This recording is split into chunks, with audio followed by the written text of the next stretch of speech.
We begin this evening with legislation at the State House aimed at keeping the lights on in South Carolina. A massive energy reform bill is moving through the state Senate. But as News 19's Becky Buds reports, time is running out to get it across the finish line.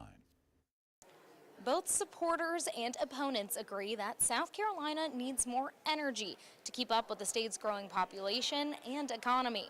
But how the state gets there is another story. But we're going to make sure that when your constituents flip that switch, the power comes on. A Senate panel Thursday heard public testimony on a sweeping energy reform bill. The so-called 10-year Energy Transformation Act would restructure the Public Service Commission and streamline the permitting process of wind, solar, and nuclear energy. One thing I have no interest in is having brownouts or blackouts in the state of South Carolina, and it's going to take planning now, sooner rather than later, to make sure we are able to meet those demands. It would also greenlight a new natural gas plant in Colleton County, funded by Santee Cooper and Dominion Energy.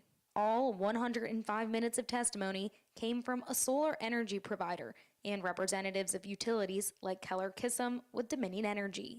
You know, Kennedy's accomplishes three things. Number one, retire coal to the extent possible, more proliferation of solar on our system, and then the opportunity to meet the growth and economic development challenges that we have in South Carolina. But senators have serious concerns about the bill, that it may give utilities a blank check to make policy with little oversight. And so the kind of the narrative that is being cast, don't trust you guys, you've taken us down this road before, why should we trust you hereafter to do it, God forbid, again? Regardless, the subcommittee voted out the bill without any amendments. With 5 weeks left in the legislative session, opponents like the conservation voters of South Carolina are asking, what's the rush?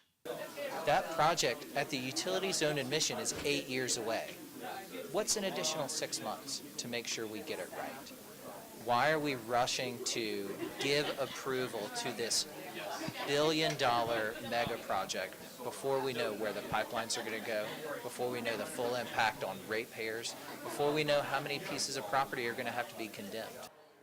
The bill still needs approval from the full Senate Judiciary Committee and the Senate floor before it can be signed into law.